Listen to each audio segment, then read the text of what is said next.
सुग्रीव जी को राजा भी बने, राम विभीषण राजा भी बनो, राम जी को भी पाओ। अच्छा, हनुमान जी का होने के बाद ये तो फायदा है, पर एक और फायदा तीसरा क्या? हनुमान जी का भक्त होने का तीसरा फायदा ये है कि अगर तुम हनुमान जी के हो गए तो तुम्हें राम जी के पास जाने की जरूरत नहीं है। हनुमान जी की जिम्मेवारी होती है वो राम जी को लेकर के आते हैं। राम तो मिलेंगे पर राम के पास जाना नहीं पड़ेगा। जैसे नेपाल वालों को सुख है, क्या हम लोग मरे जा रहे हैं, राम कहो राम कहो राम कहो राम कहो, ये लोग राम राम कहते ही नहीं। किशोरी जीव की जय हो। इन लोगों के सुख इतने हैं, नेपाल वालों के भाग्य तो देखो। हम भी इतराते हैं तुम लोगों के भाग्य पर, हम क्या इंद्र भी इतराता होगा जो जगत पिता ब्रह्म कह रहे हैं तुम लोगों के। जो जगत पिता ब्रह्म कहलाता वो तुम्हारे देश में, तुम्हारे नगर में श्री सिया जी को ब्याहने के लिए दूल्हा बन करके आता है। जिसे पूरी दुनिया फूल चढ़ाती, फल चढ़ाती, कपड़े चढ़ाते, हीरा चढ़ा रहा है, डायमंड चढ़ा रहा है। रामलला के मंदिर में अभी सोना चढ़ रहा, चांदी चढ़ रही, पत्थर चढ़ रहे। हा तुम लोग गाली चढ़ा रहे। भाग्य तो देखो तुमने, तो तुमसे इस बात पे ईर्षा।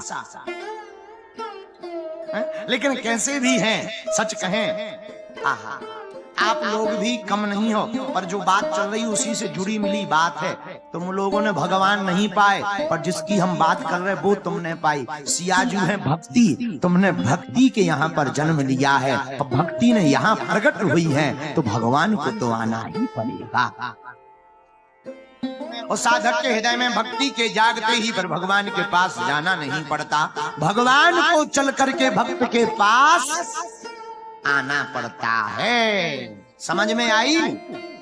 तो हनुमान जी की भक्ति से पहला फायदा राम जी मिलेंगे, दूसरा फायदा राजपाट भी मिलेगा, तीसरा फायदा भगवान के पास जाने की आवश्यकता नहीं है। अब जरा चौथा फायदा सुनिए। एक और दिक्कत क्या बने, महाराज कितने दिन राजा रहेंगे?